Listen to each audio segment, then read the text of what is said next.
The Goose Girl, from Grimm's Fairy Tales, by Jacob and Wilhelm Grimm. Επιμέλεια Γιώργος Πιτροπογιαννάκης. The king of a great land died, and left his queen to take care of their only child. The child was a daughter, who was very beautiful, and her mother loved her dearly, and was very kind to her.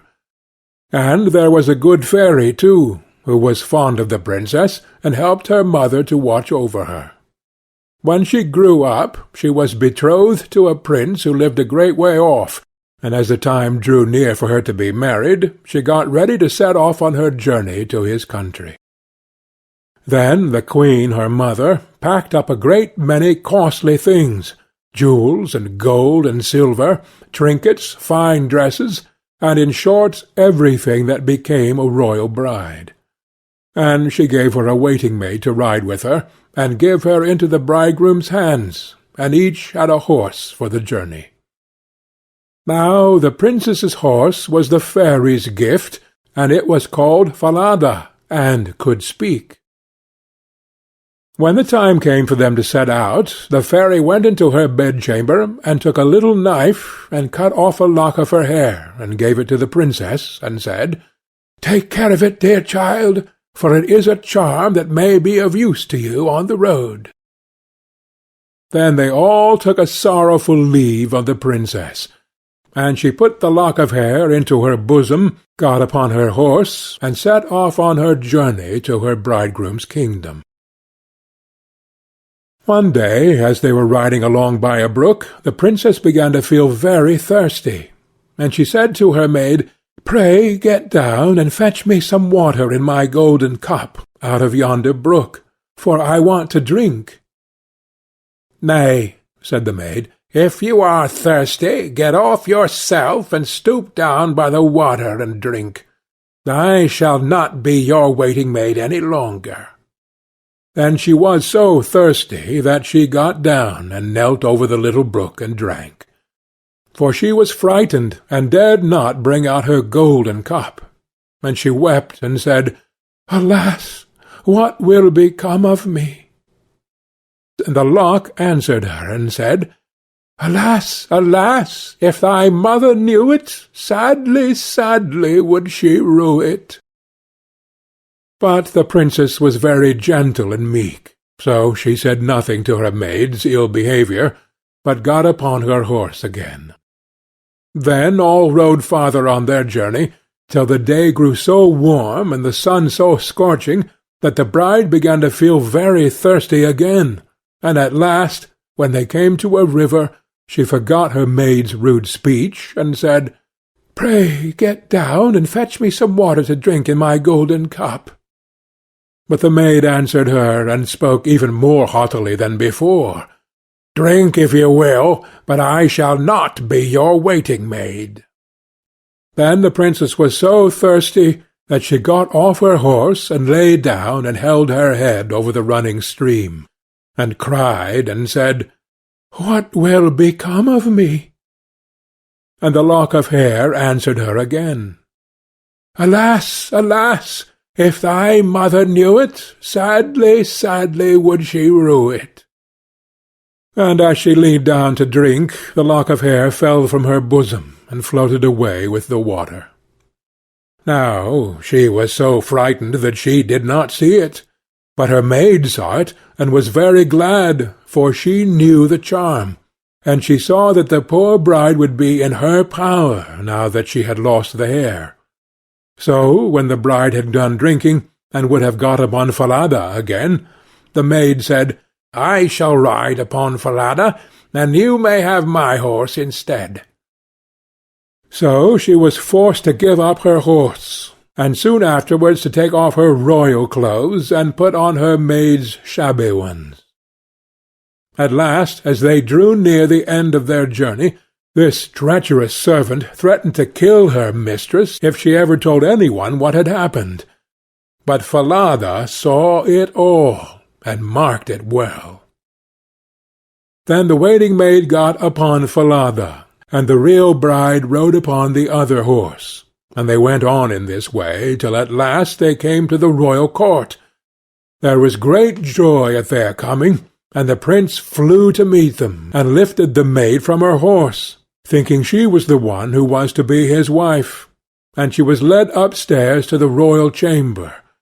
But the true princess was told to stay in the court below.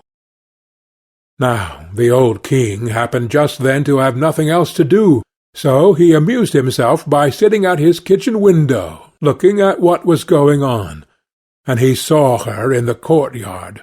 As she looked very pretty, and too delicate for a waiting-maid, he went up into the royal chamber to ask the bride who it was she had brought with her, that was thus left standing in the court below. "I brought her with me for the sake of her company on the road," said she. "Pray give the girl some work to do, that she may not be idle." The old king could not for some time think of any work for her to do.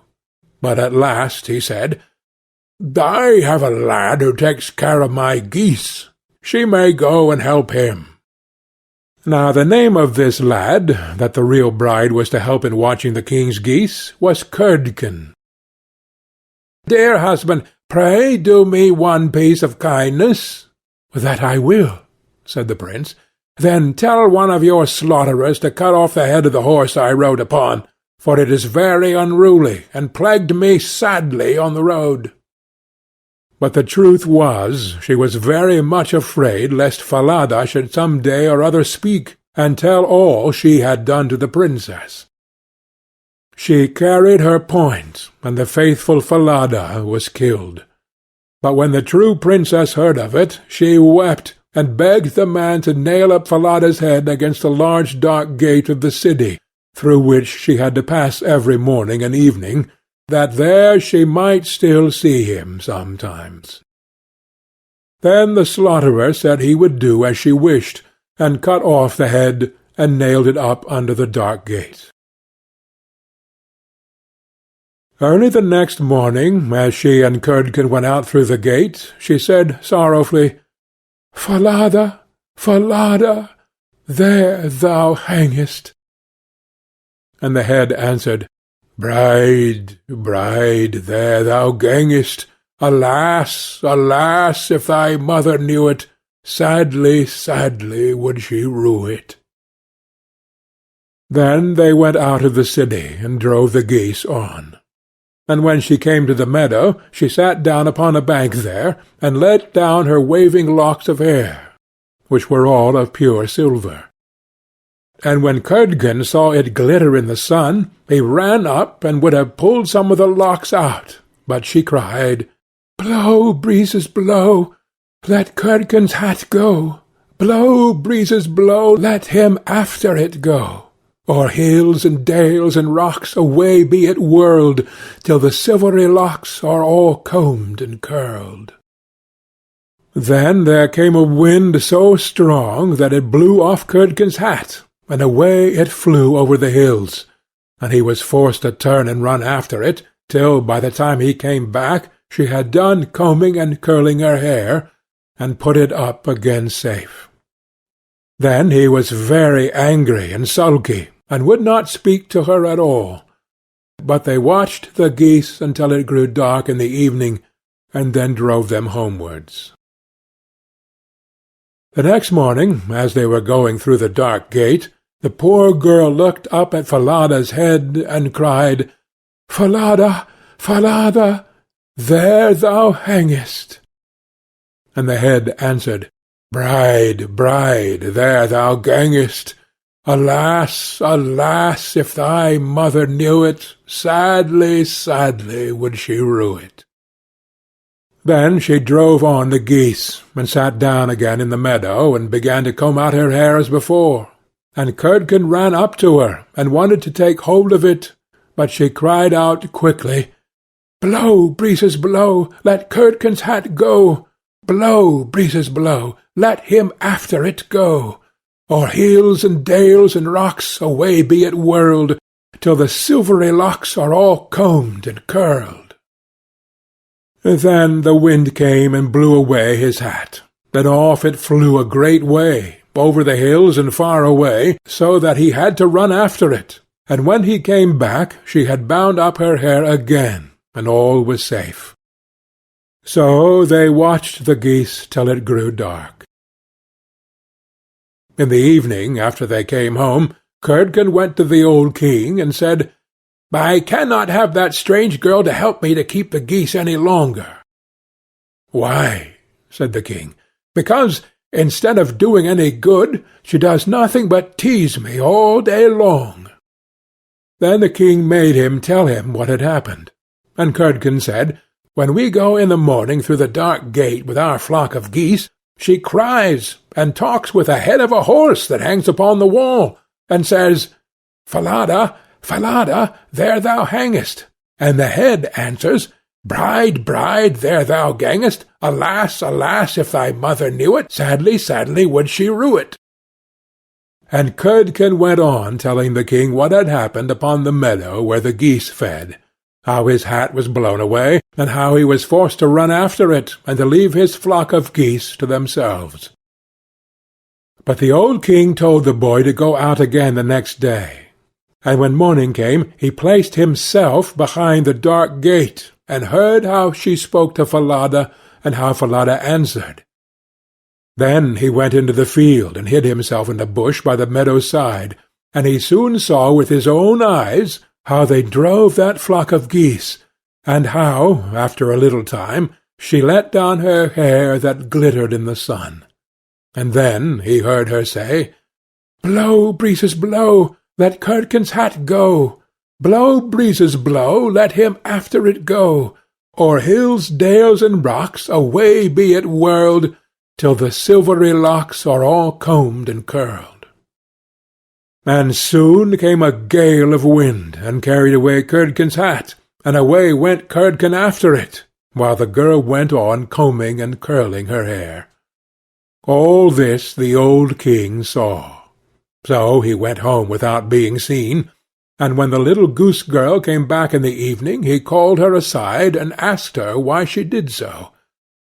But she burst into tears, and said, "That I must not tell you, or any man, or I shall lose my life." But the old king begged so hard that she had no peace till she had told him all the tale, from beginning to end, word for word. And it was very lucky for her that she did so, for when she had done, the king ordered royal clothes to be put upon her, and gazed on her with wonder, she was so beautiful. Then he called his son, and told him that he had only a false bride, for that she was merely a waiting maid, while the true bride stood by. And the young man rejoiced when he saw her beauty, and heard how meek and patient she had been. And without saying anything to the false bride, the king ordered a great feast to be got ready for all his court. The bridegroom sat at the top, with the false princess on one side, and the true one on the other. But nobody knew her again, for her beauty was quite dazzling to their eyes, and she did not seem at all like the little Goose Girl, now that she had her brilliant dress on. When they had eaten and drank, and were very merry, the old king said he would tell them a tale. So he began, and told all the story of the princess, as if it was one that he had once heard, and he asked the true waiting-maid what she thought ought to be done to any one who would behave thus. "Nothing better," said this false bride, "than that she would be thrown into the cask stuck round with sharp nails, and that 2 white horses should be put to it, and should drag it from street to street till she was dead." "Thou art she," said the old king, "and as thou hast judged thyself, so shall it be done to thee." And the young king was then married to his true wife, and they reigned over the kingdom in peace and happiness all their lives, and the good fairy came to see them, and restored the faithful Falada to life again. End of The Goose Girl. Επιμέλεια Γιώργος Πιτροπογιαννάκης.